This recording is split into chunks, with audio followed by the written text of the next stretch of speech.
28 shkurt 2026, Shtetet e Bashkuara godasin Irani me objektiv të parë asgjësimin e udhëheqësit Suprem Khamenei. Në krah të Shteteve të Bashkuara, Izraeli, më pas Greqia, më pas Italia, Gjermania, Franca, si dhe vendet të lindjes së mesme. Kjo që po ndodh, kjo luftë që po zhvillohet nuk është luftë që e bën Izraeli. Këtë luftë e bëjnë Shtetet e Bashkuara dhe presidenti Trump. Dhe kjo është një përplasje ushtarake për të siguruar të ardhmen.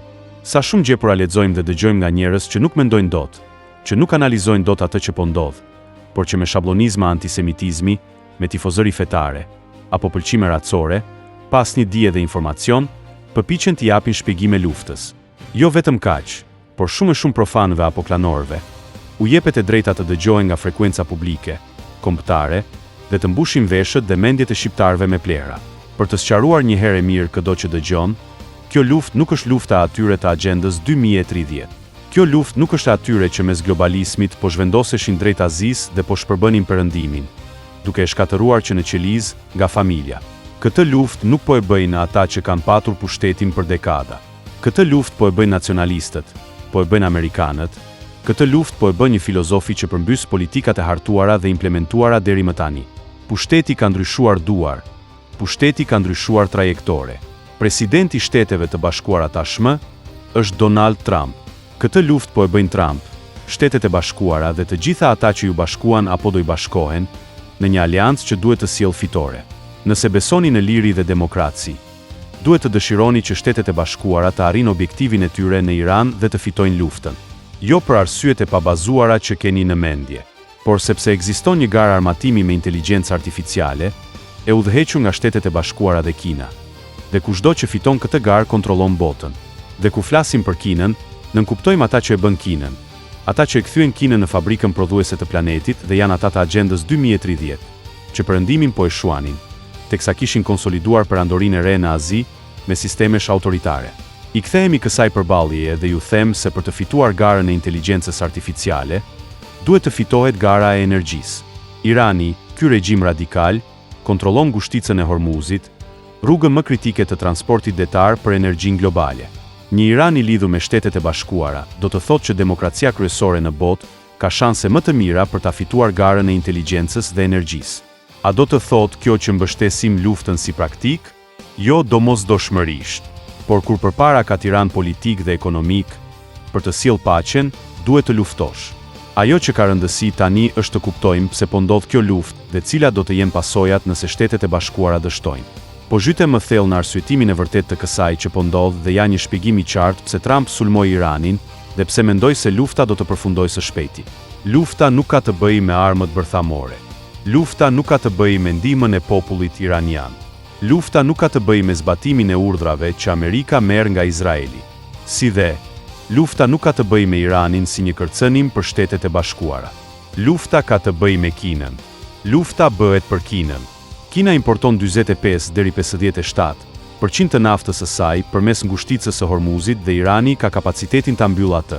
Një Iran i lidhur me Shtetet e Bashkuara do të thotë një Iran që do ta mbytë atë ngushticë. Nëse do të ketë ndonjëherë një luftë të vërtetë pushteti midis Washingtonit dhe Pekinit. Dhe tashmë ka një të tillë. Kjo është lufta midis Washingtonit dhe Pekinit. Shtetet e Bashkuara dhe Kina janë përfshirë në një luftë tarifore për më shumë se një vit tani. Gjithashtu, ju kujtoj që Kina kërcënoi me kontrollet e eksportit të metaleve të rralla, duke përfshirë çdo kompani kudo në botë, e cila përdor metale të rralla kineze. Kina në thelb tha se çdo kompani që përdor metalet e tyre të rralla duhet të kërkojë lejen e tyre para se të eksportojë produktet e saj dhe sot. Kina rafinon 85 deri 90% të furnizimit botëror. Kjo do të thotë që nëse një prodhues gjerman përdor metale të rralla nga Kina për të krijuar çipa për kompanitë amerikane, Kina mund të bllokojë eksportin e këtyre çipave. Kaq shumë ndikim ka Kina mbi Shtetet e Bashkuara dhe Europën, sa kjo është e rrezikshme, veçanërisht nëse Kina vendos të ribashkohet me Tajvanin. Pra, kontrolli i ngushticës së Hormuzit bëhet kritik për Shtetet e Bashkuara. Është e njëjta arsye pse Trump dëshiroi që Kina të largohet nga kanali i Panamas. E njëjta arsye pse Venezuela ka rëndësi dhe është sot nën kontrollin amerikan. E njëjta arsye pse Trump po e sheh Groenlandën si teje të rëndësishme, pasi rrugët e transportit detar për në Kinë kalojnë përmes shkrirjes së akullit arktik. Ju theksoj, energjia është mbi të gjitha tani. Gara e armatimit me inteligjencë artificiale është konkurenca më e rëndësishme strategjike në planet. Kufizimi i aksesit të Kinës në energji është mënyra se si Shtetet e Bashkuara e fitojnë këtë garë përballë Kinës dhe kushdo që beson në liri dhe demokraci duhet të dëshirojë që Amerika të fitojë. Kina po investon shumë në energjinë vendase, duke ndërtuar reaktor bërthamor, ferma diellore, energji ere. Ata po ja kalojnë pjesës tjetër të botës, por ende importojnë shumicën e naftës së tyre dhe një pjesë e konsiderueshme e saj vjen përmes ngushticës së Hormuzit. Gjithashtu, Irani po i ofroi një marrëveshje që të pajisej me raketa supersonike anti-anije nga Kina. Një marrëveshje thuajse e përfunduar, gjë që do ta bënte më të lehtë për Iranin të kërcënonte transportin detar në ngushticën e Hormuzit dhe të godiste anijet detare amerikane dhe jo vetëm. Kjo marrëveshje thuajse në përfundim përshpejtoi edhe afatin kohor të luftës. Komenti i Trump për të bërë në Iran atë që bëri në Venezuelë ka kuptim në këtë kontekst. Trump dëshiron ndikim mbi atë se kush vjen më pas. Trump po bën një luftë që është për Amerikën. Për Europën dhe sot ky plan është i zbatueshëm për Washingtonin, nga Washingtoni, derisa Europa të dalë nga kthetrat e atyre të agjendës 2030.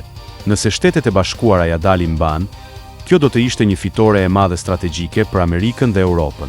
Kjo është lufta e luftërave që duhet bërë me asnjë më dyshje.